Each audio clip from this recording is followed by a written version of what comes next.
Today we are making spinach penne.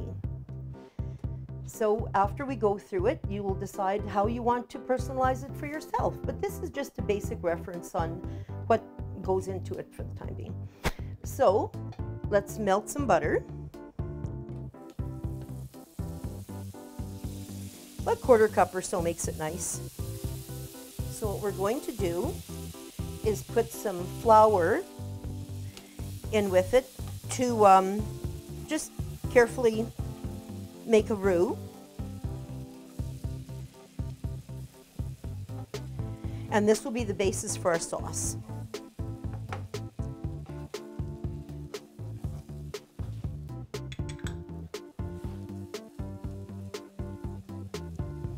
All right.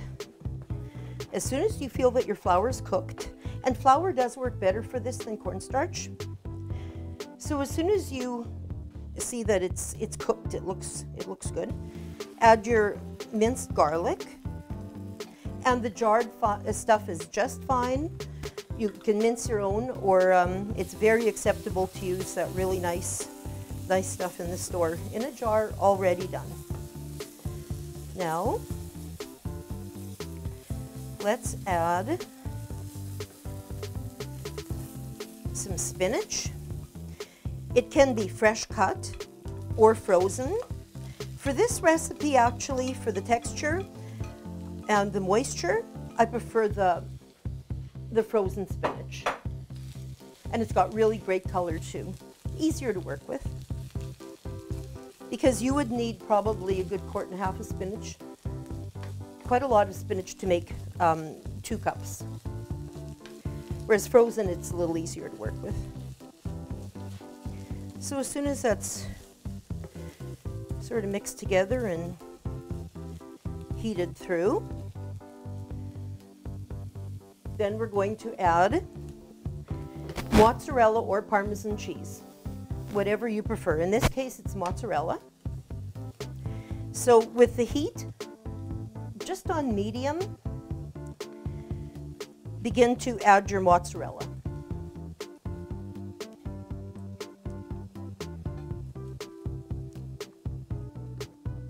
And when it looks like it's getting a little melted, then we're going to add hot milk.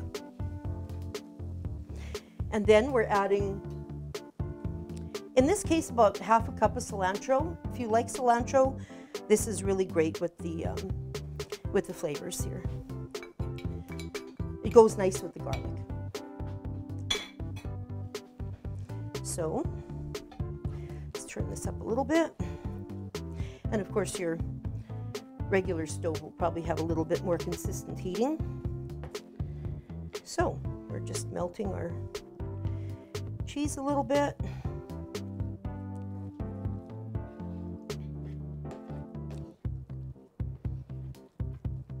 So as you can see, the color is really nice. It smells wonderful from the garlic and the cilantro cheese.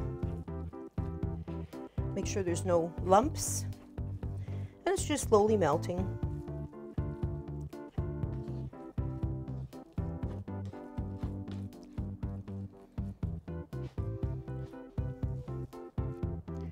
So it's a nice paste. It's not like a gummy paste. It's just a nice, soft, smooth mixture. And then we're going to add hot milk. Whole milk or 10% cream will work the best here. So slowly mix that in so it's well incorporated before you add a little bit more. It smells so good. So we'll just keep adding this.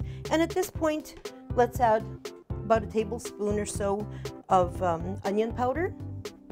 You also could take the time if you wanted and fry your onions, but if in this case we're just adding onion powder.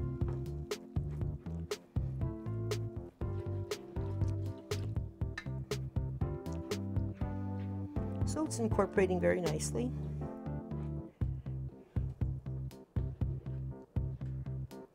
So nothing is separating and it's smooth and not too high heat because you don't want this really bubbling and making it brown or overly warm. Just a nice soft boil is good. And if it seems a little bit loose, don't worry about it. It will stiffen up from the cheese, and when it's added to the penne noodles, it will all work out just fine.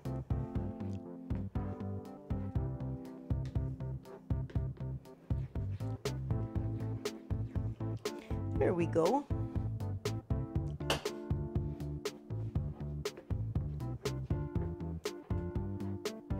And this sauce would be good over a baked potato or practically anything you choose.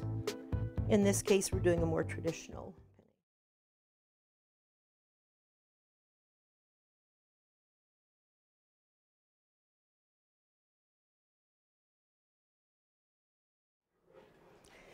Now, at this point, you can taste it a bit because every cheese has a little different salt content.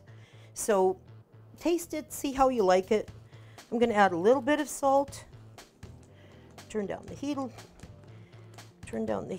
all the way at this point. We don't need any more heat.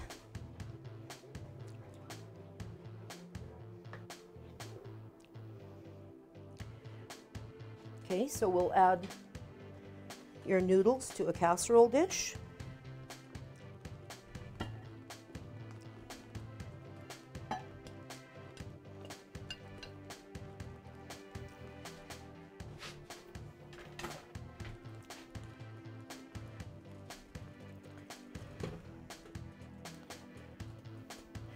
So what we'll do is carefully pour this over the top. And then just gently lift it a bit, just to incorporate it. And you could butter the casserole dish if you felt like it would stick. In this case, we're not putting it into the oven. You can bake it for about 15 minutes at 350 with extra cheese on top. That would be fine. Or you could just serve it straight as it is. Just because the sauce is very hot, your noodles are warm, and it could go straight to the table for your family.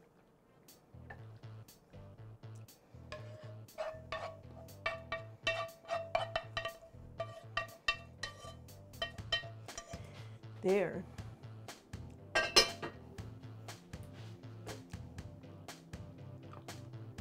So just lift that a bit. Doesn't have to be stirred very hard. It'll all incorporate.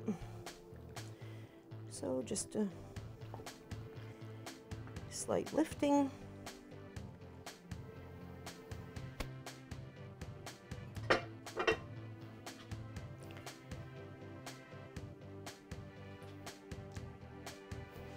And there you go. So here we go, it's all finished, ready to serve to your family. The other additions you can do is you can switch out your cheese to whatever you would like. As well, you can add chopped chicken. So it's your choice of additions, whatever you'd like to add that your family enjoys. We are making a version of Jamaican curry chicken today. So it's a little bit sweeter, a little different maybe than what you're used to.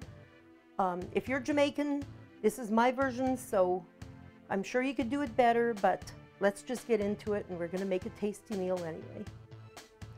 All right, so in this pan we have some melted coconut oil. We are going to fry the onions. And we're going to, because carrots take a little bit longer to cook, but we don't want them really soft. So we're going to add the carrots with the onions and saute them both together.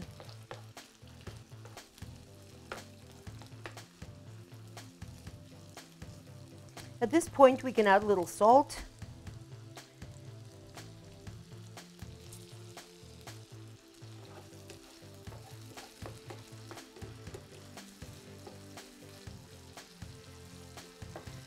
All right, and cut the, you can make the onions a little bit bigger, but cut the carrots very thin.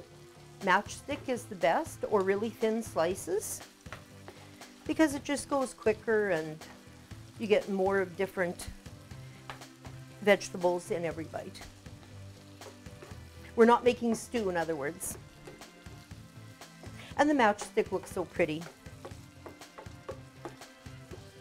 Makes a nice presentation. So we're almost there.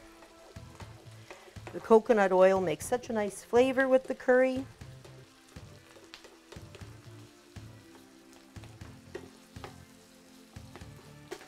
So just maybe another minute.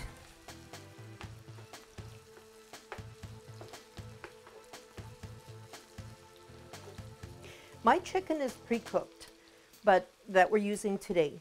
But if you are using raw chicken, cook that first, put it aside, and then proceed with the onions and carrots. And if you choose to have celery or whatever other vegetable you want to add to it, then after the meat is cooked and put aside, that's when you can cook your vegetables.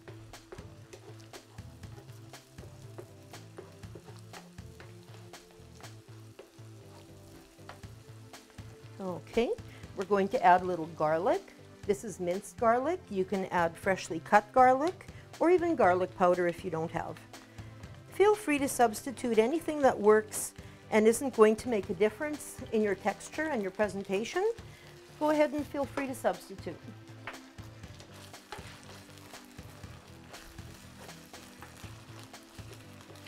Okay, so we've got coconut oil, onions, and garlic so far, and carrots.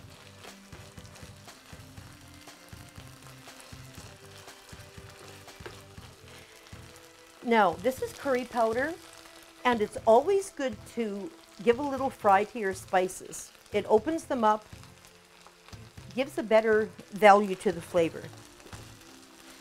So we're going to add a good tablespoon of curry powder. And that, again, it's according to taste. Once you make it, you'll know if you want more or less.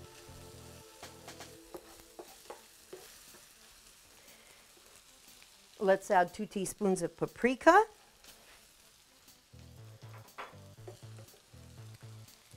About a teaspoon of cumin. It kind of gives it that lemony, nice, crisp flavor.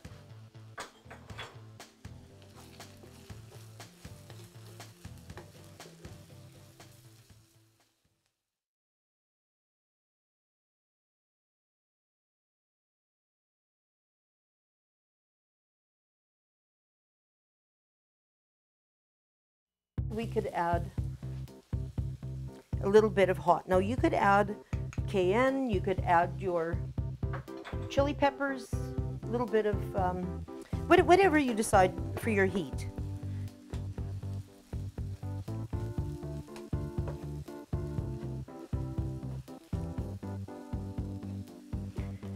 Now,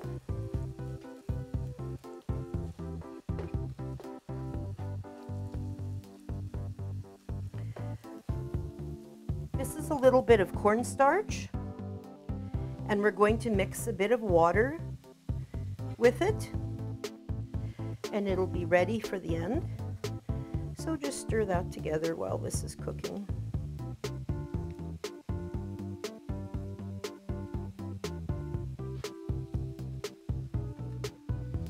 Okay, so now we'll add our chicken.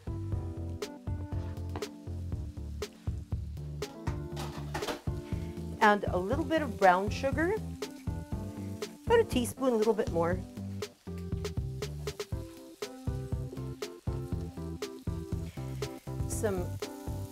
About a quarter cup of rice wine, or rice vinegar, whatever you choose. Just adds a little bit more dimension to the recipe.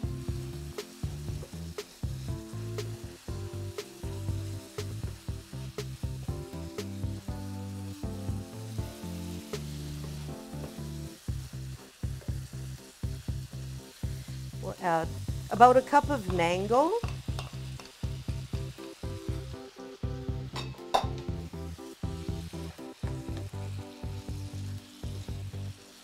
And let's add some parsley.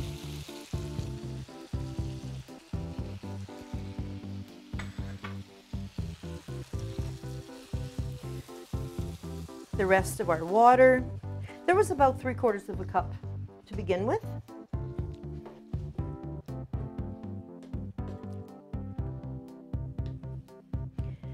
So we'll wait till that comes up to heat. So as you can see, there's some good color. If you wanted to put in some peppers,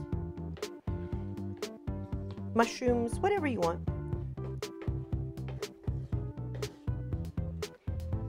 A few bamboo shoots would be nice in this.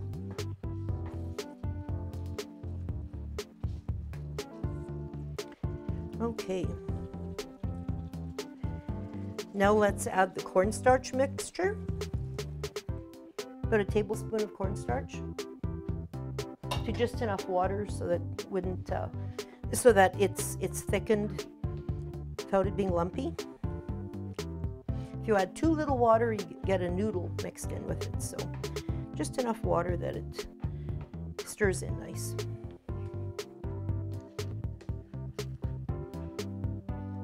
This smells so good with the heat and the curry, and the coconut smell comes up.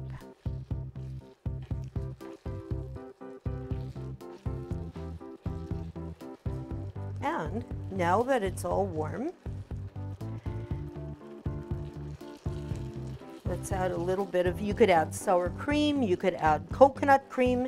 In this case, it's coconut cream. Now we're going to take it off the heat and we're going to stir this in.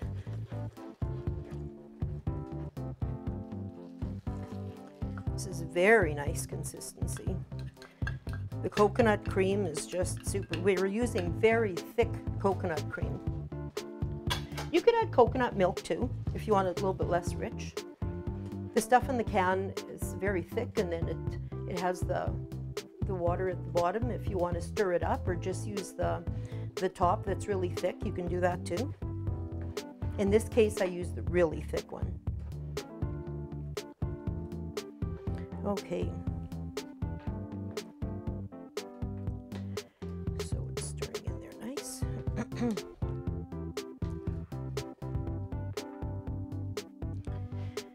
Now what we're going to do is move this aside carefully, and then we're going to take this pretty pan, because presentation is everything, right? So we're going to add our rice that it's been cooked with a little vegetable bouillon. You could add chicken stock, whatever flavorings you want, or make it spicy. In this case, because of the curry being spicy, we're just having it flavored with a little bit of bouillon and letting the curry carry the flavors. So now we'll add our finished curry mixture.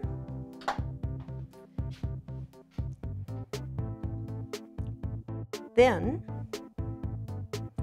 we're going to top it off